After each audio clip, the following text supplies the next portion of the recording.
Hi everyone. Start करते हैं आज के न्यूज़पेपर से 7 अगस्त 2021। सॉरी, थोड़ा सा डिले हो गई, थोड़ा नहीं बहुत ज़्यादा आजकल, बट रेगुलर मैं बनाने की कोशिश कर रही हूँ, है ना, ताकि इरेगुलरिटी ना हो। और काफ़ी सारे करंट अफेयर्स आते, यही मैं पढ़ाने वाली थी। नेशनल हैंडलूम डे आज सेलिब्रेट किया जाता है। A dedicated collection of handloom saris for advocates. तो देखो ये कितनी सुंदर लग रही है ना। लेकिन हम लोग क्या है, हैंडलूम को कभी भी मतलब इतना ज़्यादा, जो हमारा हथकरघा खादी उद्योग है उसको इतनी ज़्यादा वैल्यू मतलब नहीं देते हैं जितनी देनी चाहिए, है ना। तो इस बार की सबसे पहले थीम देख लेते हैं। थीम क्या है? Handloom and Indian legacy. ठीक है, handloom and Indian legacy, this is the theme of 2021 handloom day. This is the phrase around which the whole celebration of the National Handloom Day 2021 will revolve ना। Indian legacy है ये handloom. First national हथकरघा जो दिवस था पहला, वो कब सेलिब्रेट किया गया था? चेन्नई में 2015 से स्टार्ट किया जा रहा है। ठीक है, द डेट 7 अगस्त क्यों चूज की गई है? क्योंकि आपको पता है कि स्वदेशी मूवमेंट लॉन्च हुआ था on the same date in the 1905 which was based on Bal Gangadhar Tilak ideology of swadeshi. ठीक है, and this handloom weaving community is honoured and the contribution of this sector is highlighted. Objectives क्या है कि ये जो भी हैंडलूम इंडस्ट्री है उसमें ये एक जनरेट अवेयरनेस जनरेट करती है among people at large and its contribution to socio economic development to protect India's handloom heritage. और जो हमारा एक सस्टेनेबल डेवलपमेंट हो, ठीक है, उस चीज़ के लिए काफ़ी ज़्यादा इंपॉर्टेंस ये रखता है। सिग्निफिकेंस ये है कि इसको इंडिया की एक सॉफ्ट पावर, अगर जैसे हमारे सॉफ्ट पावर डिप्लोमेसी में क्या आती है इंडिया की?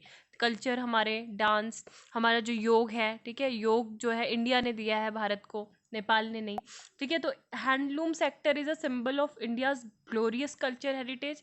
इसके अलावा इंडिया की सॉफ्ट पावर की जब बात होती है तो हैंडलूम जो हैंडीक्राफ्ट स्पेसेस होते हैं उनको इंडोर्स किया जाता है।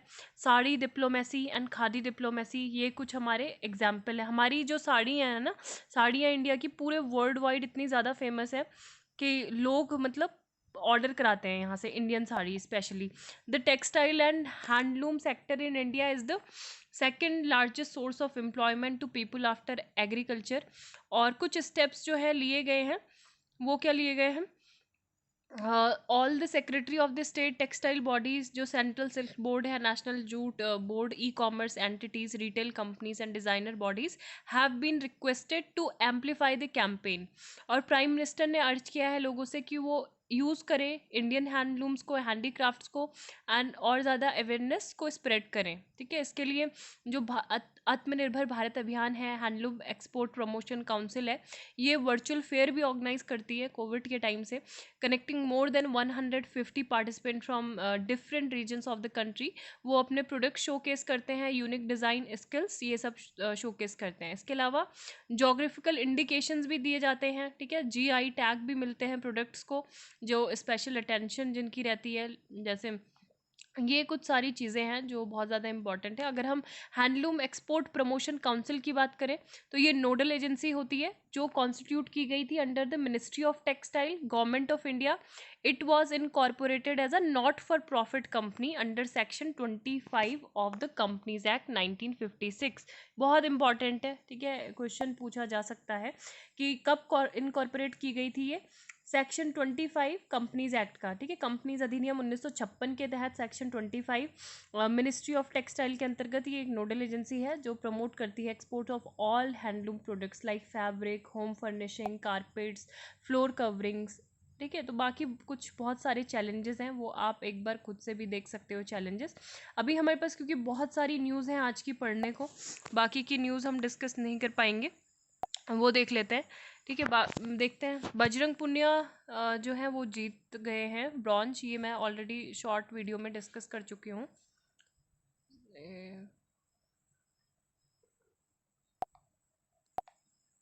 इसके अलावा यहाँ पे देखो रेसिंग इवेंट भी हुआ था। ठीक है, इन्होंने भी, ये जो प्लेयर्स है ना, इन्होंने काफ़ी ज़्यादा मेहनत की है रेसिंग इवेंट में। ये क्यों नहीं जूम इन हो रहा है? लेट मी।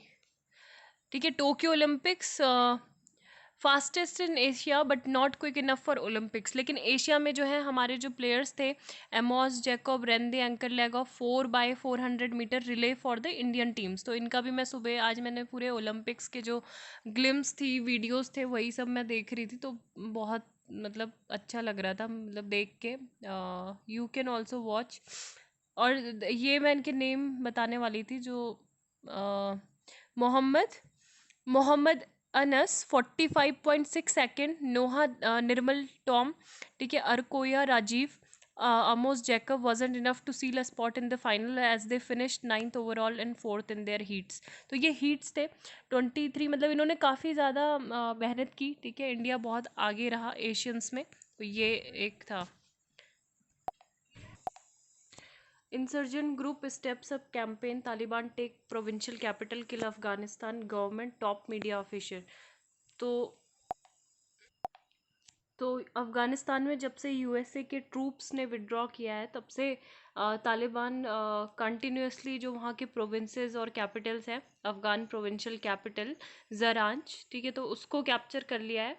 और अभी यहाँ पे सबसे मेन ये हुआ है कि अफ़गानिस्तान की फोर्सेस जो हैं अब बहुत ज़्यादा डिमोरलाइज्ड हो गई हैं।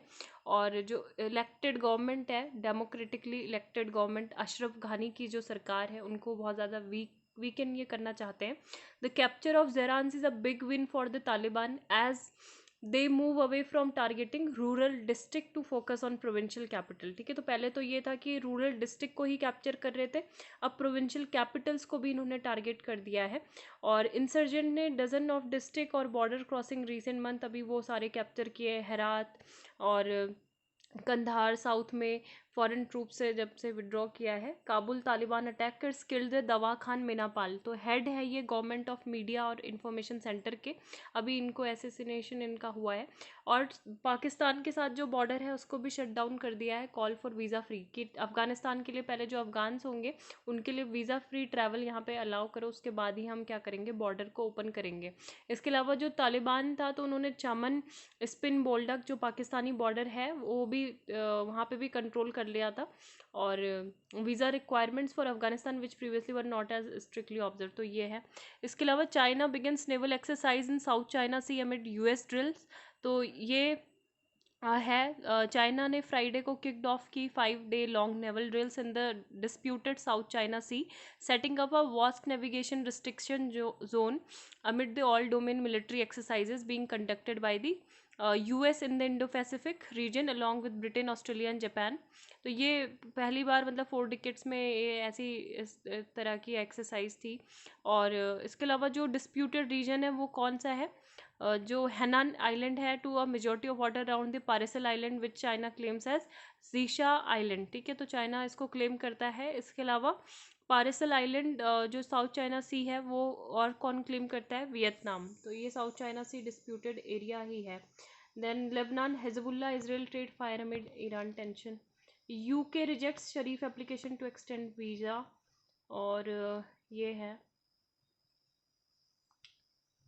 मेसी ने जो है बार्सिलोना अब वो छोड़ देंगे। ठीक है, द क्लब जो बार्सिलोना क्लब था, कॉन्ट्रैक्ट एक्सपायर हो गया था already. First hockey superstar the importance of Dhyanchand for Indian sport. तो राजीव गांधी खेल रत्न की जगह पे अब से उनका नाम हो जाएगा ध्यानचंद्र खेल रत्न अवार्ड, और this now be named after Dhyanchand this. तो ये इसकी क्या क्या ज़रूरत थी कि ध्यानचंद जी के नाम पे अब दिया जाएगा, बिकॉज क्या लीगेसी है इसके बारे में ही यहाँ पे डिस्कस किया गया है। He was the first superstar of hockey, considered a wizard of the game. ठीक है, बादशाह बोला जाता था हॉकी का, और फर्स्ट चीफ प्रोटैगोनिस्ट भी थे इंडिया के, जिन्होंने 3 कंसेक्यूटिव ओलंपिक हॉकी के गोल्ड मेडल जिताए थे इंडिया को। तो एम्स्टरडेम में 1928 और लॉस एंजलिस में 1932, बर्लिन ओलंपिक्स 1936। और इन्होंने काफ़ी ज़्यादा मतलब गोल के अलावा अगर हम बात करें तो जो विक्ट्री मार्जिन रहता था वो भी बहुत ज़्यादा रहता था मोस्ट ऑफ द मैचेस। जैसे जब नीदरलैंड में मैच हो रहे थे तो होस्ट नीदरलैंड था, तो उसको भी हमने हराया था 3-0 से 1928 के फाइनल में, है ना। इसके अलावा बाकी इसके 12 ओलंपिक मैचेस में ध्यानचंद जी जो है वो रहे हैं, and scoring 33 goals. What else made him special beyond this numbers, तो ये बोला जा रहा है कि सबसे मेन ये है कि देखो इनकी जो स्किल्स थी, है ना, नेचुरल ग्लास पे, मतलब अभी तो बहुत एक वेल इस्टेब्लिश, मतलब वेल मेंटेन्ड एक पूरा फील्ड मिलता है, ठीक है, लेकिन यहाँ पे उस टाइम पे क्या होता था, नेचुरल जो घास होती है, ठीक है, उसी पे खेला जाता था। And the surface wouldn't be bumpy and even making ball control difficult, लेकिन उस टाइम पे भी मतलब हमारी बहुत ज़्यादा डोमिनेंस थी उस टाइम पे। 1936 का बर्लिन गेम्स था जर्मन में, तो जर्मन के जो चांसलर थे एडॉल्फ हिटलर, तो ये बहुत ही ज़्यादा मतलब क्या हो गए थे, उनसे बहुत ज़्यादा इम्प्रेस होके उन्होंने जर्मन सिटीजनशिप ऑफर की थी इन्हें, है ना। So why does the name evoke such emotion, Dhyanchand plain during the independence year. अब उस टाइम पे हमें जब स्वतंत्रता के टाइम पे मतलब क्या था, देखो ब्रिटिश का राज था यहाँ इंडिया में, और जो ब्रिटिश लोग थे मतलब उनके वो हमेशा मतलब जो इंडियंस हैं उनको ऐसा एहसास दिलाना चाहते थे कि हम हर चीज़ में क्या है, इन्फीरियर है उनसे, हम बहुत कम है, कुछ कर नहीं सकते। तो उस टाइम पे यूरोपियंस के ऊपर इस तरीके के स्पोर्ट इवेंट में अपनी डोमिनेंस बनाना एक हमारे लिए अलग से प्राइड था। तो ये इस वजह से बहुत ज़्यादा मतलब हमारे लिए हम इमोशनली थोड़ा स्ट्रांग होते गए। और इंडिया ने 7 of the 8 hockey gold medal जीते थे at the games in Amsterdam 1928। Apart from KD Jadhav wrestling bronze at Helsinki 1952, India had to wait until Atlanta 1996, और उसके बाद लिएंडर पेस ओलंपिक मेडल जीते थे, मतलब स्पोर्ट कैटेगरी में हॉकी के अलावा, है ना। So there are other great contemporary players like KD Singh, Babu Roop Singh and Balbir Singh, but the Dhyanchand name was always taken first। सबसे पहले जो आता है ध्यानचंद जी का नाम लिया जाता है, और इसमें मतलब किसी को पॉलिटिक्स नहीं करनी चाहिए। ऐसा भी बोला जाता है कि ध्यानचंद भी posthumously awarded the Bharat Ratna, the country's highest honour. There was a big debate around the time of retirement cricket Sachin Tendulkar in 2013, ठीक है। तो ये इनको ये डिजर्विंग पर्सन है, और इसके अलावा ऑलरेडी मतलब एक लाइफ टाइम अचीवमेंट जो स्पोर्ट कैटेगरी में अवार्ड दिया जाता है वो इन्हीं के नेम पे है। और नेशनल जो कैपिटल में नेशनल स्टेडियम है वो भी रीनेम किया गया था मेजर ध्यानचंद नेशनल स्टेडियम, ठीक है। और कैसे हम मतलब इनको रिकॉग्नाइज करते हैं, ध्यानचंद का जो कंट्रीब्यूशन है मेजर जनरल ध्यानचंद जी का, तो वो हम 29 अगस्त, अभी हम कुछ टाइम में मनाएंगे। 29 अगस्त को क्या मनाया जाता है, Indian sports national sports day, ठीक है, नेशनल स्पोर्ट्स डे। राष्ट्रीय खेल दिवस कब मनाया जाता है, 29 अगस्त को मनाया जाता है। 29 अगस्त celebrated as national sports day, क्योंकि यहाँ पे इनका बर्थडे था, ठीक है। इस दिन प्रेसिडेंट जो है अर्जुन अवार्ड और बाकी सारे ऑनर जो है ये देते हैं प्लेयर्स को। And why is renaming of the award significant, significant इसलिए देखो मॉडर्न एरा में हमने थोड़ा अपनी जो इसमें डोमिनेंस थी वो थोड़ा कम हो गई है। यूरोपियंस और ऑस्ट्रेलियन जो है इसमें प्रोफिशेंसी उन्होंने लास्ट 4 जो कुछ टिकट्स हैं उसमें हासिल कर लिए, तो हमारे लिए काफ़ी ज़्यादा इम्पॉर्टेंट है कि अभी हम इसको क्या करें। 1980 से मतलब अभी आज हमें मतलब 41 जो है ब्रॉन्ज मेडल इतने टाइम बाद, 41 सालों बाद ये मेडल मिला है। और हमारी जो आने वाली जो जनरेशन है वो हमेशा इमोशनली बिल्कुल मतलब क्या रहे, मोटिवेशनल रहे, है ना, मेंटली स्ट्रेंथन, वो फिट रहे, हमारे जो पास्ट हॉकी से रिलेटेड एक्सपीरियंस है उनको देखते हुए। तो ये सारी चीज़ें, hockey may not have a fandom like cricket but it's definitely followed specially when India play a major tournament, है ना। तो ये सब काफ़ी ज़्यादा इम्पोर्टेंट है। और बाकी जैसे बहुत सारे लोग क्रिटिसिज्म हर चीज़ का ढूंढते हैं ना, कि अब नरेंद्र मोदी का नाम क्यों रख दिया वहाँ पे मोटेरा स्टेडियम में। तो मोटेरा स्टेडियम को नरेंद्र मोदी स्टेडियम किया गया है, बट ये नहीं है कि वहाँ पे जो सरदार वल्लभ भाई पटेल हैं हमारे आयरन मैन इंडिया के, उनका नाम हटा दिया गया है ना, उनका नाम नहीं हटाया गया है। वो क्या है, एक बड़ा कॉम्प्लेक्स होता है उसको बोलते हैं स्पोर्ट कॉम्प्लेक्स, तो स्पोर्ट्स कॉम्प्लेक्स का नाम वही है, उसके अंदर एक स्टेडियम है जिसका नाम वो रखा गया है, ठीक है। तो ये क्लैरिटी बहुत लोगों को नहीं पता थी तो इसलिए मैंने बताई। Supreme courts rules on future retail versus Amazon, what now. Supreme court on Friday upheld the enforcement of an order by the Singapore International Arbitration Center, emergency arbitrator, that puts on hold the future group deal with Reliance Industry Limited।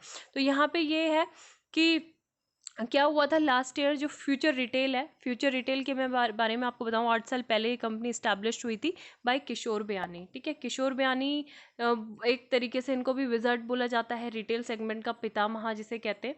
अभी आप देखते हो जैसे ABFRL, Aditya Birla fashion retail limited है ना, तो ये सारे भी मतलब एक तरीके से कहीं ना कहीं ये जो है इन्हीं का दिया हुआ है सब कुछ, जो रिटेल सेगमेंट में हम आज बहुत सारे बड़े बड़े प्लेयर्स को देख रहे हैं ना। तो इन्होंने अपने जो कंपनी है, जैसे आपने देखा होगा सेंट्रल या फिर बिग बाज़ार। ठीक है, बिग बाज़ार is a kind of hyper market. Central है, ठीक है, सेंट्रल जैसे मैक्स के स्टोर होते हैं ना, उनका कॉम्पिटिटिव ये मैक्स के लाइफस्टाइल के है ना, तो ये है। होम टाउन है, ठीक है, ब्रांड फैक्ट्री है, तो ये सब है फ्यूचर ग्रुप से रिलेटेड। इनकी एक बुक भी है, वो इन्होंने लिखी है किशोर बियानी ने, तो आप वो पढ़ सकते हो। तो अभी लास्ट ईयर क्या हुआ था, future retail had announce that it would sell by way of a slump sale the retail and wholesale businesses of it supermarket chain. वो बिग बाजार जो उनका प्रीमियम फूड सप्लाई यूनिट है, फूड हॉल, ठीक है, उन जो फैशन एंड क्लोथिंग सुपरमार्ट है, brand factory, तो किसको बेच देंगे, रिलायंस रिटेल को। जो यूनिट किसकी है, मुकेश अंबानी ओन रिलायंस इंडस्ट्री। अब यहाँ पे क्या हुआ, अमेजोन को क्यों मतलब इसमें इंटरफेयर किया, अभी सुप्रीम कोर्ट ने अमेजोन के ही फेवर में क्या किया है, अपनी जजमेंट दी है। और अमेजोन ने ये इसलिए ऑब्जेक्ट किया बिकॉज ये बोला कि ये breach of contract future group ने किया है, बिकॉज फ्यूचर ग्रुप के एक प्रमोटर फर्म है जिसका नाम है फ्यूचर कूपन्स। ठीक है, फ्यूचर कूपन्स है, तो फ्यूचर कूपन्स ने क्या किया है, फ्यूचर कूपन्स ने उस टाइम पे हमसे एक एग्रीमेंट किया था जिसमें ये बोला गया था कि एक यहाँ पे आपको कॉल ऑप्शन दिया गया है। ठीक है, कॉल ऑप्शन में क्या है कि ये इनेबल करता किसको, जो आपकी जो अगर आप मतलब आने वाले 3 या फिर 10 साल में एग्रीमेंट रहेगा तो फ्यूचर रिटेल के बहुत सारे आप शेयर होल्डिंग कर सकते हो कंपनी में। ठीक है, अब जब आप सारा ही कुछ सब कुछ RIL को बेच रहे हो, सेल कर रहे हो, तो फिर हमारा तो ये कॉन्ट्रैक्ट का क्या है ना। तो इस वजह से यहाँ पे सुप्रीम कोर्ट ने इंटरवेंशन की है और ये फ्यूचर रिटेल को इमरजेंसी आर्बिट्रेशन के थ्रू मतलब SIAC में भी ले गए, where an emergency arbitrator barred the latter from proceeding with the deal, कि अभी नहीं, अभी थोड़ा होल्ड पे ही रहेगी ये डील, अभी पेंडिंग में है adjudication before supreme court. Although future retail had been preparing the ground work for sale by approaching various regulators and seeking their clearance, the supreme court ruling that the emergency arbitrator ruling holds good in India. तो अगर ये है कि SIAC that is मतलब Singapore की जो international arbitration centre है, अगर वो ये बोल देती है कि इसने सच में मतलब वास्तव में वायलेशन किया है जो पैक्ट है फ्यूचर कूपन्स का अमेजोन के साथ, तो इसका मतलब क्या हो सकता है कि ये जो फ्यूचर रिलायंस डील है, फ्यूचर IL डील है, तो वो एंड भी हो सकती है। ठीक है, तो ये सब है यहाँ पे।